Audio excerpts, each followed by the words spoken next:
Hello， 大家好，我是不老眼子不讲故事不玩套路的二手车拿手。今天呢，我们来看一台我的拿手好菜，标致408。但是呢，这一款408是我从来没有玩过的408。为什么这么说？来看一下，看这个造型啊，14款改款之后的408，没错吧？旁边的这个标志呢，哎，这是个带 T 的，不错吧？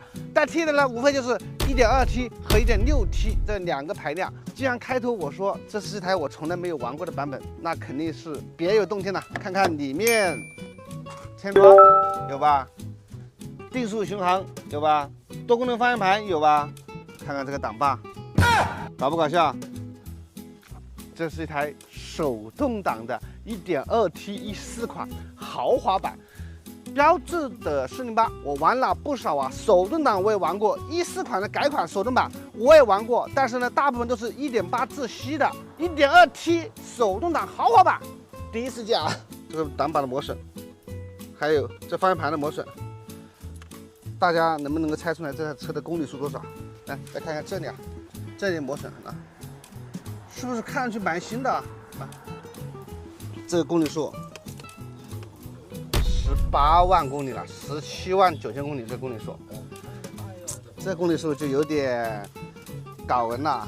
说的是这个车18万公里，但是啊，给大家再看个发动机号码变更，登记日期21年5月份。之前看过我视频的老粉丝都知道。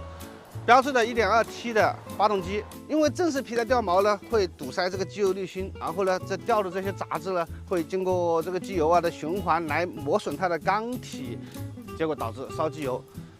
后来啊，它厂家都有召回过，一般呢就是在你没有发现烧机油的情况下呢，就给你换一个合格的正式皮带。已经产生了这个烧机油的情况下呢，有些是厂家召回了给你大修，有些呢是直接啊给你换了个新的发动机。所以这台车的发动机是换了一个新的，21年5月份换的发动机。这个车的实际啊发动机的一个公里数呢，只跑了5万左右啊。所以呢，这台车大家觉得是按照18万公里算呢，还是按照5万公里算了？全车我们大概看了一下，是除了一个面有补漆钣金之外呢，没有事故，没有换件。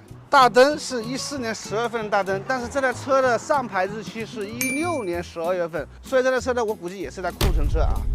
看看名牌，来，名牌的制造日期是14年12月份啊。搞笑的是，大本的出厂日期是16年11月份，咦，这个我真的有点懵了，到底是按16年算，还是按14年算？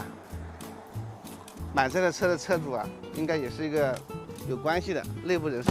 之前我说过 1.2T 的自动挡的408， 16年的，上次说台黑色的是3万8千块钱。这是台手动挡的，正常行情的话，应该也就是3左右啊。不过这是一台换了发动机的。我之前有一台楼兰啊，车是原版原漆的，但是因为也是换了发动机，结果那台车收回来亏了1万多台出去。这台换了发动机的，再加上这个公里数啊，3万左右，我心里没谱。车主，问一下车主你怎么说？你想卖多少钱？听你这么说，我差不多觉得3万块钱差不多吧。这是我自己的一个分析。因为我也去市场行情打听了一下，差不多就这个价格。因为看您这边那个大老远跑过来的话，也不想让您那边太为难，差不多3万块钱吧。说实话，这个车10万公里要下退一批人，再加上一个换了发动机又要下退一批人。换发动机的话，因为是厂家那个免费召回的，然后太低的价格我就并不太愿意出。你这边这台车现在是闲置了吗？对，闲置了。买了新车了？对，这车基本上现在用不上了。用不上。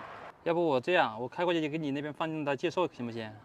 就是我今天把车开走，对，然后先帮你卖，对，你的心理价位是3万，对，3万块钱，对，我再加个介绍费出掉，对，差不多吧。那今天给你钱不？你打个定金也行啊，看您这边，因为都是老乡关系嘛。其实这样也行吧，因为我说实话，这个车我收的心里确实没大有底。行吧。那就今天先给你打个一部分定金，反正尽量的给你卖。可以啊，好吧。好的。行，那就这样了。我们先开回去，好吧 ？OK，好，行。